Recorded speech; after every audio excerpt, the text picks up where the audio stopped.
owner Jed York, dealing with misdemeanor charges in the state of Ohio surrounding prostitution, the embarrassing details. He responded to an online ad. It turns out it was a sting, $140 at a trailer park. He filed for divorce in May. I know, it's like... Say that part again. It's impossible not to laugh, but also like not, because it's very sad and gross, I think. But like, I'm not the moral police. Like, I'll be real with everybody here. This is not going to be on my mind when the Niners and Rams kick off in a couple Thursdays.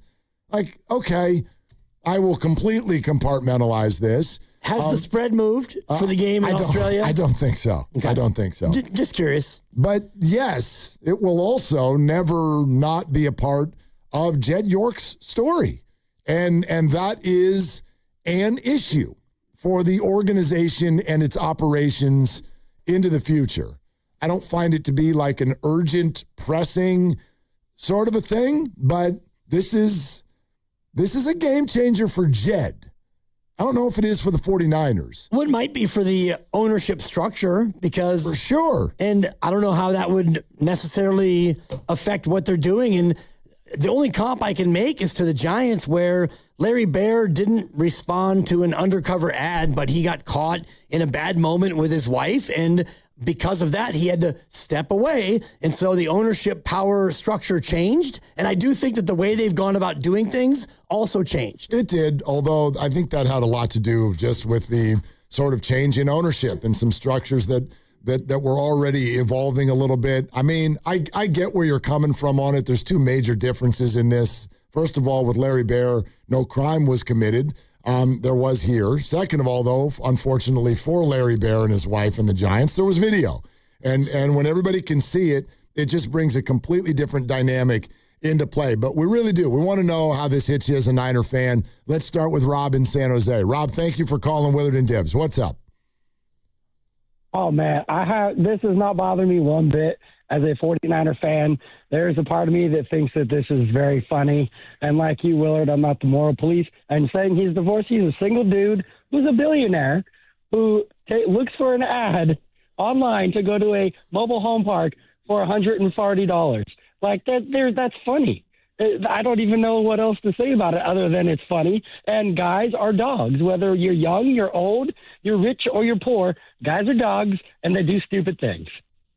That, like, Rob, I share everything you're saying, but there's a very big but, which is it's a crime. Like, you can be as you put it, a dog, and some people think we need more dogs, but you can be a dog and do it in a legal way. It might still challenge people's morals, but you can go be a player and flash your billions or whatever, and it doesn't get you arrested. So that's a piece of the story. And Rob, the other part of it, and thank you so much for calling, is, look, I'm a big believer. You and I have had this conversation before. I get bothered when people are like, the rules are the same for everybody. No, they're not. What world do you live in? The rules are not the same for everybody. This person is the front-facing principal owner of a multi-billion-dollar organization. You know what I mean? Let me give you another quick, silly example. If that Coldplay concert had just panned to two nobodies, the guy and the gal, and they're hanging out in the suite, and one of them suddenly hides behind. Oh, gotcha. If that's like a school teacher and a janitor, whatever. But it turns out that these people were very high profile within their own company, and poof, the whole thing takes on a life of its own with their families and the scandal and all of this. And that's like skinny, small potatoes compared to Jed York. Well, and think about it. If this was a factor. You or I, and if this was something that you or I did in Eastern Ohio, and this happened, I don't think that the mugshot makes it all the way to TMZ, and I don't even know if our own superiors here would find out about it. It's like, yeah, I got to call in sick Monday because, I'm a little bit busy. I'm detained. it probably isn't a thing, but the fact that it is the owner and it is Jed York, and you see the mugshot and you see him in the orange jumpsuit, it becomes a much more gigantic thing. You're representing the organization. Look, this would be a bigger deal if Brock Purdy did it than a special teamer.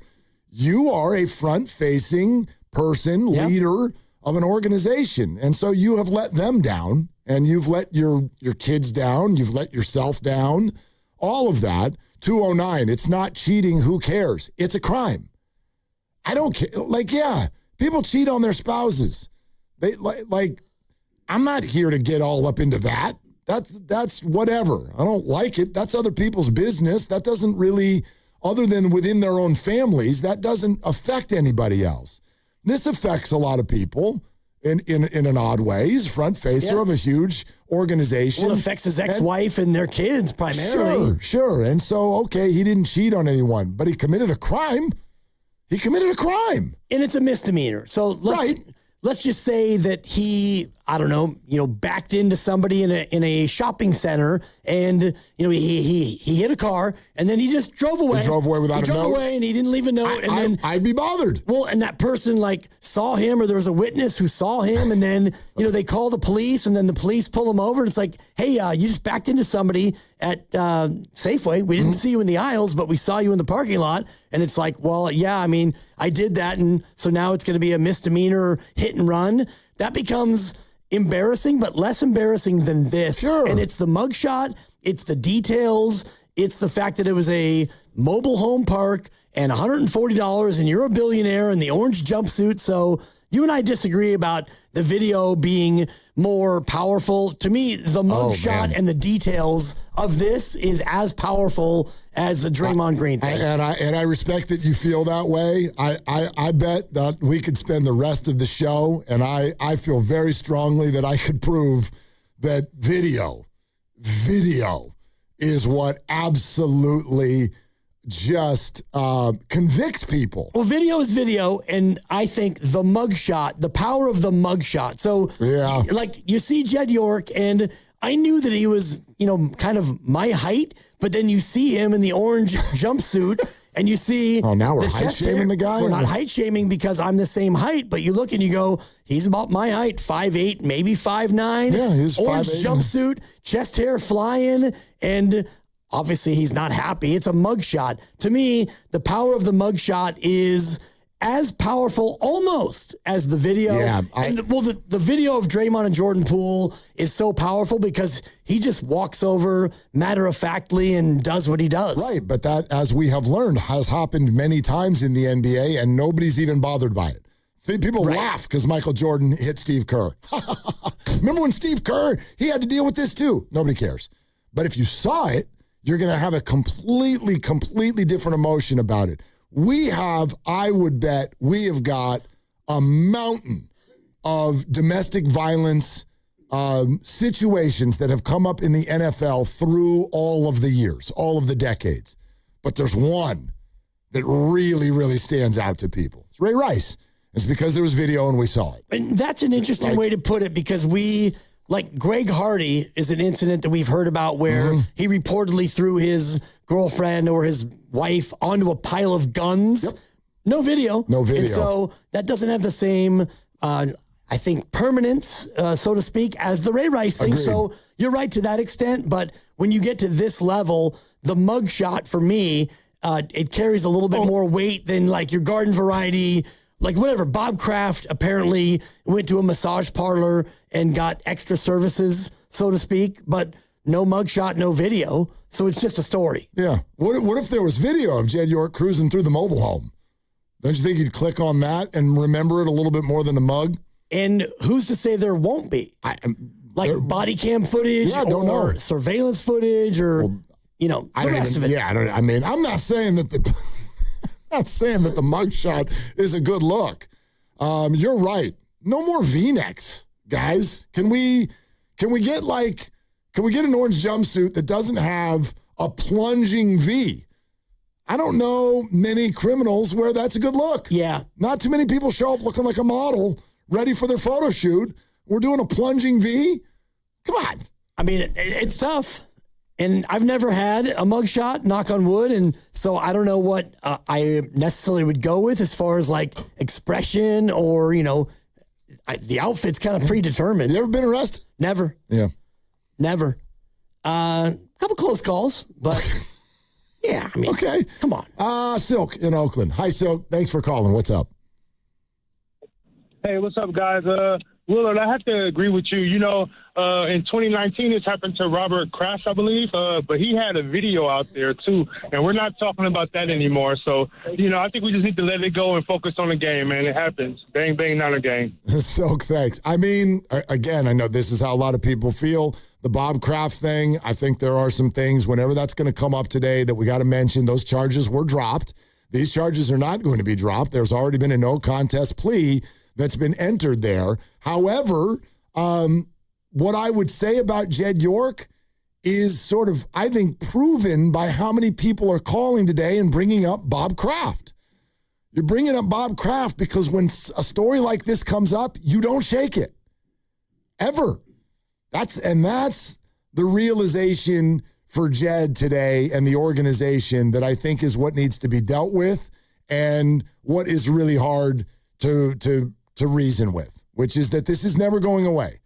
When you're a billionaire owner and you get caught up in something like this, it is something that people will remember for all of the days. Right, and I'm just looking at the details here, and Bob Kraft was charged, and then they were dropped. All the charges were dropped, so he didn't plead no contest. Correct. So Jed just goes ahead and pleads no contest because, I'm guilty, although no contest is not pleading guilty. It's pleading no contest, which is a little bit of a loophole in there, but Bob Kraft, he fought it and he won because the video surveillance used was a violation of his, personal freedom or whatever. And so Bob Kraft decided to go that route. So he was exonerated, but the whole thing ended up taking like a year and a half until he got to that point. And people still remember. Right, and people still think that he is guilty. Exactly. That's the biggest thing, yeah. Is a lot of people don't realize that the charges were dropped because we just get that initial headline and then on we go.